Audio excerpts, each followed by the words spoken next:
Ṣé kankan mo gbọ́ lẹ́sẹ̀? Ṣé nǹkan máa gbọ́ lẹ́sẹ̀ báyìí? Ó gbọ́ lẹ́sẹ̀. Èló ni gbogbo ẹja tó gbé sórí? 3,000. Ṣé ká 35? Ó ti tà mí. Ó ti tà ń bẹ́. Èló wá ló kù yìí? Ó ti bọ̀ ra gbogbo ẹja yìí. Ó ti bọ̀ ra jù. Ẹja jẹ́ òun bàtẹ́.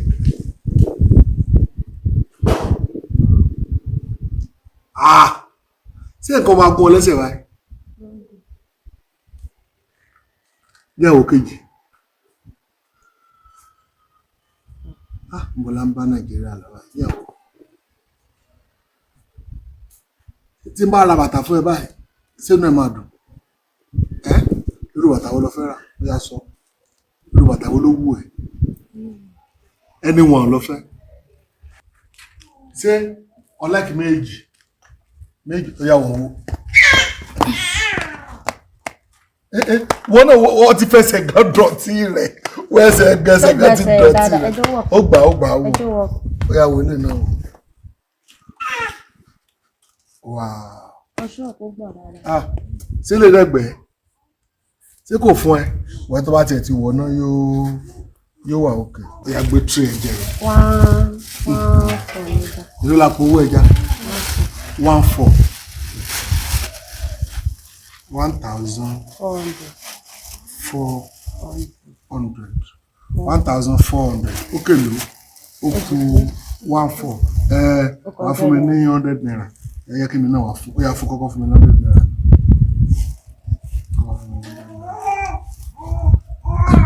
Owó ẹja nu. Skúù wo ló lọ? Ajẹ́lẹ̀ tó wà ní Pẹ́rẹ́ńkìlọ̀ wà. GS2. Mo ti wọ secondary school GS2. Bàtà wọn lọ́wọ́ lọ skúù. Ṣé ó fine? Màá rà kan sí fún ẹ. Tó sùn bá ti parí, kó wá rán mi létí. Màá ra bàtà kan. Màá rà fún ẹ. Tó bá ti nídìí nǹkan kan, wọ́n máa béèrè lọ́wọ́ mi. Mo máa fún ẹ. Ṣé o ti gbọ́? Èló ló máa mú lọ skúù? Tó bá lọ skúù 50 naira.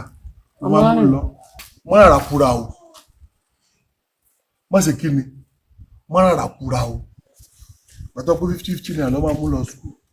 Ìwọ náà máa fi 50 naira kún lára ilé. Yóò máa jẹ́ 100 naira tó bá ti jẹun tán. Wọ́n ra máa mú lọ skúù. Ṣé o ti gbọ́? Mo bùn ẹ lélẹ̀ ni o. Owó ọjà kọ́ o, mo bùn ẹ lọ́yà gbà. Mọ́ kó papọ̀ mọ́ owó ọjà o. Ìwọ lọ ní owó ilé yìí o.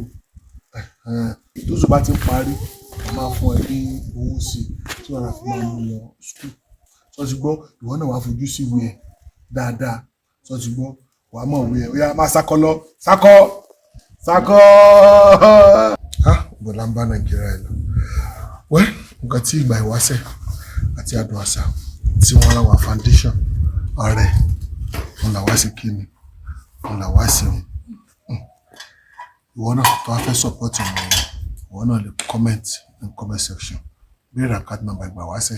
Kò sí iye tẹ́ ẹ ní ká fún tá a ní fún. Á pè á dẹ̀ máa kó fún àbí ká lọ kó fún àwọn òbí rẹ̀. Ẹ sáré pé àmọ́ inú wà nínú ọ̀dọ̀ ti tèmi.